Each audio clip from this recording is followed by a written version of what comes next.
अस्सलाम वालेकुम स्टूडेंट्स। आज हम फिज़िक्स की प्रैक्टिकल नंबर 3, जिसको 3A भी कहा जाता है, परफॉर्म करेंगे। आप लोगों ने अपने practical journals as according to the instructions बना लिए होंगे।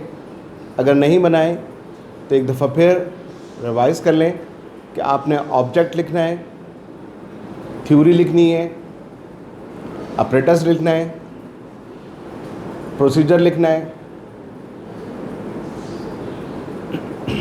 ऑब्जर्वेशन चार्ट बनाना है, सोर्सेज ऑफ एरर लिखने हैं, प्रिकॉशंस लिखनी है और डायग्राम बनानी है।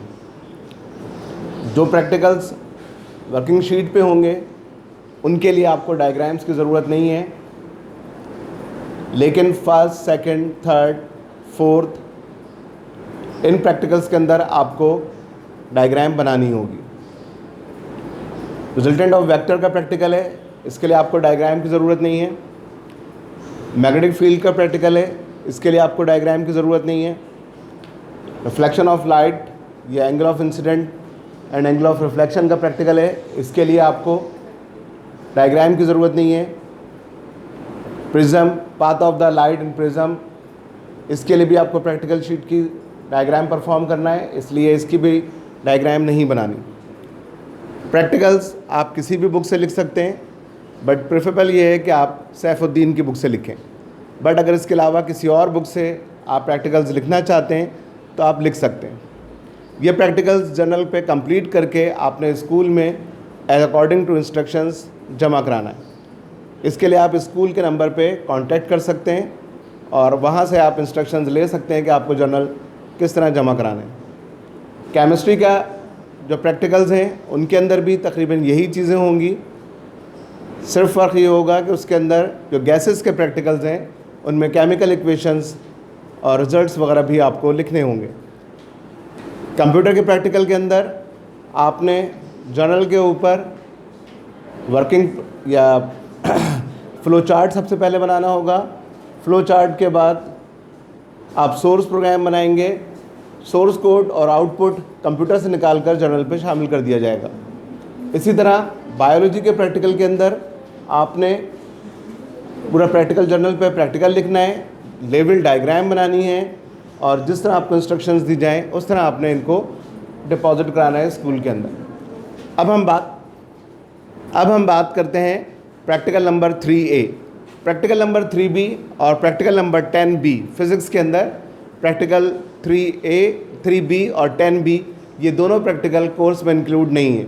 आप अपनी बुक में देखेंगे इस पर अल्टरनेटिव लिखा हुआ है कि अगर A ना करवाया जाए तो B करवाया जाए। हम स्कूल में 3A के ऊपर चलेंगे तो आपने सिर्फ 3A लिखना है, 3B आपके कोर्स में नहीं है। Practical 3A, find the volume of sphere by the help of screw gauge. इसमें सबसे पहले आपको दो चीज़ें पता होनी चाहिए, एक वॉल्यूम ऑफ द स्फीयर का फार्मूला, दूसरा स्क्रू गेज और उसका फंक्शन। पहले हम बात करते हैं वॉल्यूम ऑफ द स्फीयर पे।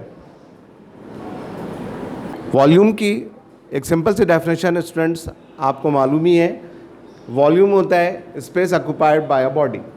कोई भी जिस्म जितनी जगह घेरता है उसे हम वॉल्यूम कहते हैं। मैथमेटिकली वॉल्यूम के लिए हमारे पास डिफरेंट फार्मूलाज हैं जो डिफरेंट शेप्स पर अप्लाई होते हैं। यहाँ पर हमें स्फीयर दिया हुआ है, इसलिए हम वॉल्यूम ऑफ द स्फीयर का फार्मूला यूज़ करेंगे। Volume of the sphere 4/3 pi r cube के बराबर होता है। 4/3 नंबर है, पाई रेशो है between circumference and diameter of the circle. इसकी प्रैक्टिकल वैल्यू 22/7 होती है। जिस तरह के आपको याद ही होगा कि पाई को 22/7 या 3.14 वैल्यू दी जाती है, लेकिन एक्चुअली ये क्या है, it is the ratio between circumference and diameter of the circle. अब आ जाएं आर पे। आर होता है रेडियस ऑफ द स्फीयर, कि किसी भी स्फीयर का जो रेडियस है दैट इज़ कॉल्ड आर। अब अगर आप इस फार्मूले को देख रहे हैं तो इसमें सिर्फ एक वैल्यू अननोन है और वो है रेडियस आर, इसलिए कि हमें वॉल्यूम के लिए 4/3 चाहिए जो नोन है, पाई चाहिए जो नोन है, लेकिन रेडियस आर अननोन है। आर या रेडियस मालूम करने के लिए हमें अपरेटस दिया जाता है। जिस बॉब का रेडियस मालूम करना है वो आपको मेरे हाथ में नज़र आ रहा होगा। अब इतना छोटा सा बॉब है, इसका रेडियस हम कॉमन स्केल के ज़रिए नहीं मालूम कर सकते। अगर हम इस कॉमन स्केल से रेडियस लेने की कोशिश करें तो ये पॉसिबल नहीं है। इसके लिए हमने एक अपरेटस डिज़ाइन किया है, that is called screw gauge. Screw gauge को स्क्रू गेज क्यों कहते हैं? इस अपरेटस में देखें, आपको यहाँ पे थ्रेड्स नज़र आ रहे होंगे। तो ये स्क्रू की बेस पर गेज नापता है, इसलिए हम इसे स्क्रू गेज का नाम देते हैं। इसका एक और नाम माइक्रोमीटर है, क्योंकि ये बहुत ही मामूली चीज़ों की डायमीटर या रेडियस मालूम कर सकता है। इसी का एक और नाम स्फेरोमीटर है, क्योंकि ये स्फेयर की रीडिंग लेता है। इस तरह नाम डिफरेंट हो सकते हैं, बट ये सब एक ही चीज़ के मुख्तलिफ नाम हैं। स्क्रू गेज, माइक्रोमीटर, स्फेरोमीटर, ये एक ही चीज़ के डिफरेंट नेम्स हैं। अब इस स्क्रू गेज को जब हम हाथ में लेंगे तो हमें सबसे पहले देखना होगा कि इस स्क्रू गेज के अंदर कोई प्रॉब्लम तो नहीं है। That is called zero error. Zero error means कि स्क्रू गेज के स्केल में आपस में कितनी क्या ये आपस में स्केल मिलते हैं या नहीं। स्टूडेंट्स, आप ख्याल रखिएगा कि इस स्क्रू गेज के हम डिफरेंट पार्ट्स देख सकते हैं। सबसे पहले देखें, ये आपको एक सिलेंड्रिकल पार्ट नज़र आ रहा होगा, ये कहलाता है मेन स्केल। इस पर नंबर इम्पोज हैं। इन नंबर्स को आप देख सकते हैं, ये मिलीमीटर्स के अंदर है। इसी तरह ये एक ड्रम लाइक पार्ट नज़र आ रहा होगा आपको, इस पर भी नंबर इम्पोज हैं। That is called circular scale. तो स्क्रू गेज के दो पार्ट आपको मालूम चल गए या नज़र आने लगे, एक सर्कुलर स्केल और दूसरा मेन स्केल। इसका तीसरा पार्ट कहलाता है ग्रिपर। ये देखें, जिससे मैं पकड़कर इसको घुमा रहा हूँ, इसे कहते हैं ग्रिपर। जब ये कम्प्लीटली बंद होगा तो इससे टिक टिक की आवाज़ आना शुरू हो जाएगी। आप सिलेंडर से पकड़कर इसको घुमाएंगे तो स्क्रू गेज ख़राब हो जाएगा, इसलिए इसको बंद या खोलने के लिए ग्रिपर से पकड़कर बंद किया जाता है और ग्रिपर से ही खोला जाता है। जब आप इसको ग्रिपर से बंद करेंगे और टक टक की आवाज़ आएगी तो इसका मतलब है कि अब मज़ीद इसको टाइट करने की ज़रूरत नहीं है। फ्रंट साइड पर आपको एक स्क्रू नज़र आ रहा होगा, इसे कहते हैं एडजस्टमेंट स्क्रू। फ्रंट साइड पर जो ये स्क्रू नज़र आ रहा है, इसे कहते हैं एडजस्टमेंट स्क्रू। इस एडजस्टमेंट स्क्रू के ज़रिए अगर स्क्रू गेज में ज़ीरो एरर हो तो इसको रिमूव किया जाता है। अब स्टूडेंट्स, आपने ये वर्ड दो दफ़ा सुना होगा कि मैंने वर्ड यूज़ किया है कि अपरेटस में एरर या ज़ीरो एरर ना हो। वाई, क्यों ना हो? इसलिए कि ये अपरेटस हमने डिज़ाइन किया है एक्यूरेसी के लिए। जिस तरह हमने पहले बात की थी कि लेंथ आमतौर पे मीटर स्केल से या कॉमन स्केल से मेजर की जाती है, लेकिन कॉमन स्केल या मीटर स्केल बहुत सही रीडिंग नहीं देता। इसकी एक्यूरेसी सिर्फ 0.1 सेंटीमीटर तक होती है, या इसे आप कह लें कि ये 1 मिलीमीटर तक एक्यूरेट होता है। जबकि बाज़ औक़ात हमारे पास थिकनेस 1 मिलीमीटर या 0.1 सेंटीमीटर से कम होती है। ऐसे मौक़ों पे common scale zero reading show करेगा, जबकि ये ज़ीरो नहीं होगा। इसकी सबसे अच्छी एग्जांपल, आप पेपर का एक पेज लें और उसकी थिकनेस या मोटाई कॉमन स्केल से मेजर करने की कोशिश करें, आंसर ज़ीरो आएगा। बट पूरी बुक या कॉपी की थिकनेस लेने की कोशिश करें, आंसर ज़ीरो नहीं आएगा।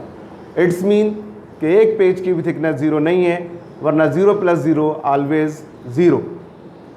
इसलिए हमने एक्यूरेसी के लिए इस अपरेटस को डिज़ाइन किया। अब अगर स्क्रू गेज की रीडिंग में भी कोई प्रॉब्लम है या उसका स्केल प्रॉपर काम नहीं कर रहा, तो फिर हमारे लिए कॉमन स्केल का एरर यहाँ पर भी आ जाएगा। इसलिए अपरेटस को लेते ही सबसे पहले हम देखेंगे कि इसके अंदर कोई एरर ना हो।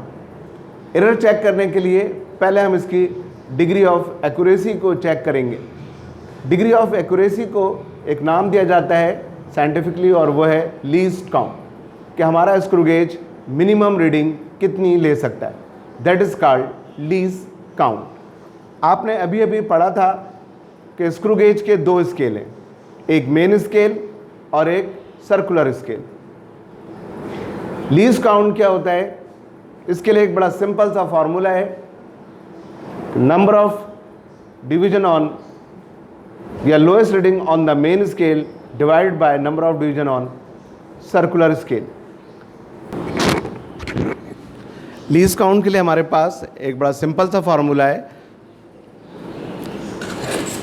Lowest reading on the main scale, lowest reading on the main scale divided by number of division on circular scale, number of division on circular scale.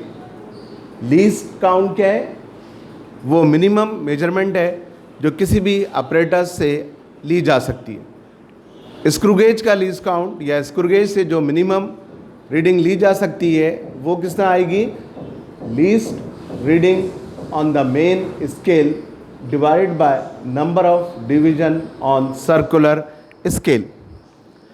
आप अगर स्क्रू गेज को देखें तो उस पर हमारे पास lowest reading on the main scale है 1 millimetre, lowest reading on the main scale है 1 मिलीमीटर और नंबर ऑफ डिवीजन्स हैं 100।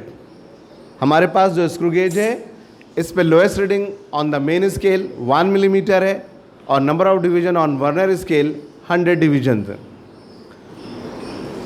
अगर आप इसको सॉल्व करें तो आपके पास आंसर आएगा 0.01 मिलीमीटर।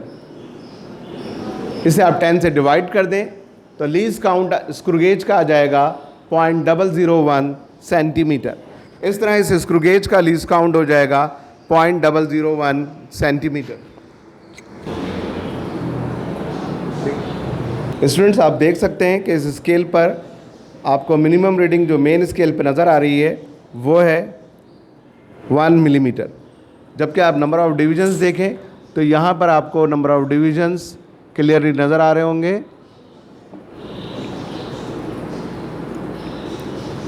ये देखिए, ये लिखा हुआ है, नज़र आ रहा होगा आपको 90। अब इसको आप काउंट करें 91, 92, इस तरह गिनते गिनते आप पहुँच जाएंगे 100 पर। तो number of divisions circular scale पे कितने हैं, 100। तो सर्कुलर स्केल की नंबर ऑफ़ डिविजन्स हैं 100 और मेन स्केल पर जो मिनिमम रीडिंग है वो है 1 मिलीमीटर। इसमें कन्वर्ट करके अगर आप सॉल्व करेंगे तो लीस्ट काउंट आ जाएगा 0.001 सेंटीमीटर। अब बात करते हैं हम ज़ीरो एरर की। जिस तरह हमने बात की है कि यहाँ पे 2 स्केल्स हैं, एक मेन स्केल और एक सर्कुलर स्केल। जब हम स्क्रू गेज को कम्प्लीटली क्लोज करते हैं विदाउट एनी ऑब्जेक्ट, बगैर बीच में कोई स्फीयर रखे हुए, तो दोनों स्केल्स के ज़ीरो आपस में मैच करने चाहिए। अगर दोनों स्केल के ज़ीरो आपस में मैच कर रहे हैं तो इसमें ज़ीरो एरर नहीं है। लेकिन अगर दोनों स्केल के ज़ीरो आपस में मैच नहीं कर रहे तो इसमें ज़ीरो एरर है। इसकी 2 पॉसिबिलिटीज़ होती हैं, या तो सर्कुलर स्केल मेन स्केल के ज़ीरो से आगे निकल गया है या सर्कुलर स्केल मेन स्केल के ज़ीरो से पीछे। अगर सर्कुलर स्केल मेन स्केल के ज़ीरो से आगे निकल जाए तो इसे हम कहते हैं नेगेटिव ज़ीरो एरर, और अगर सर्कुलर स्केल का ज़ीरो मेन स्केल के ज़ीरो से पीछे है तो इसे हम कहते हैं पॉजिटिव ज़ीरो एरर।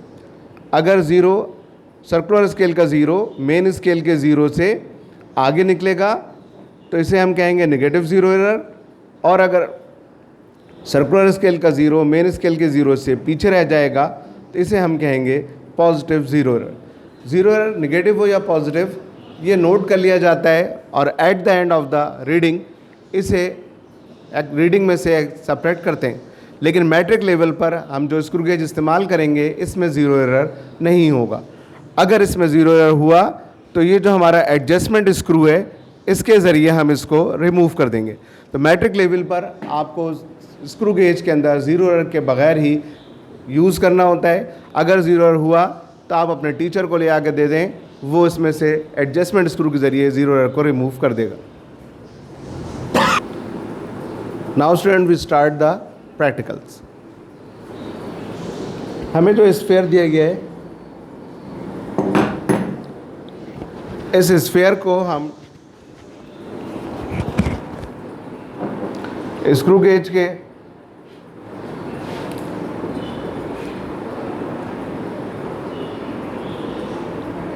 स्फीयर को हम स्क्रू गेज के जॉस के बीच में रखेंगे और आहिस्ता आहिस्ता ग्रिपर के ज़रिए इसको बंद करेंगे। जब टिक टिक की आवाज़ आने लगेगी तो हम यहाँ पर रुक जाएंगे। अब अगर आप नोट करें तो यहाँ पे जो इस ड्रम से बाहर नज़र आ रहा है वो कहलाएगी मेन स्केल रीडिंग। अब ड्रम से बाहर अगर आप काउंट करें तो ये 0 है, 1 2 3 4 5। लास्ट नंबर जो आपको यहाँ नज़र आ रहा है वो है 6। It's mean main scale reading हो गई 6 मिलीमीटर, लेकिन इसे हम 6 मिलीमीटर नहीं 0.6 सेंटीमीटर रिकॉर्ड करेंगे, इसलिए कि हमारी सारी ऑब्जर्वेशन सेंटीमीटर्स में लिखी जाएंगी। इसलिए हम 6 मिलीमीटर को कन्वर्ट कर देंगे सेंटीमीटर्स में। मिलीमीटर्स को सेंटीमीटर में कन्वर्ट करने के लिए हम डिवाइड कर देंगे 10 से। तो 6 को 10 से डिवाइड करेंगे तो हमारा मेन स्केल रीडिंग आ जाएगा 0.6। अगेन आप नोट करो कि इस ड्रम से बाहर जो रीडिंग नज़र आ रही है वो आपकी मेन स्केल रीडिंग कहलाएगी।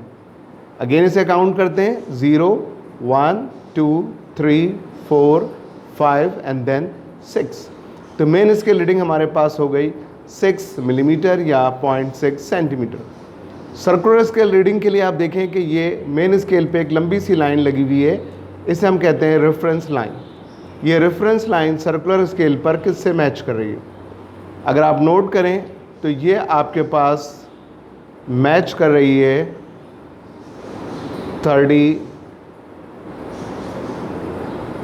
33 से। तो आपके पास सर्कुलर स्केल रीडिंग हो गई 33। सर्कुलर स्केल रीडिंग किस तरह लेंगे कि मेन स्केल पे जो रेफरेंस लाइन है वो सर्कुलर स्केल पर किस लाइन से मैच कर रही है। अगर इसे आपको देखने में मुश्किल हो तो इसके लिए आप हाई ग्लास या कॉन्वेक्स लेंस यूज़ कर सकते हैं ताकि ये आपको मैग्नीफाई होके नज़र आए। नाउ वो हम रीडिंग को नोट कर लेते हैं। स्टूडेंट्स, अब हम इस रीडिंग को रिकॉर्ड कर लेते हैं। ऑब्जर्वेशन टेबल पर अगर आप गौर करें तो इसमें सबसे ऊपर आपके पास लीस्ट काउंट लिखा हुआ है 0.001 सेंटीमीटर। ऑब्जर्वेशन सेट नंबर 1 पर अगर हम जाएं तो इसमें मेन स्केल रीडिंग हमारे पास आई थी 0.6 सेंटीमीटर। ये हमने एज इट इज़ 0.6 सेंटीमीटर लिख दिया।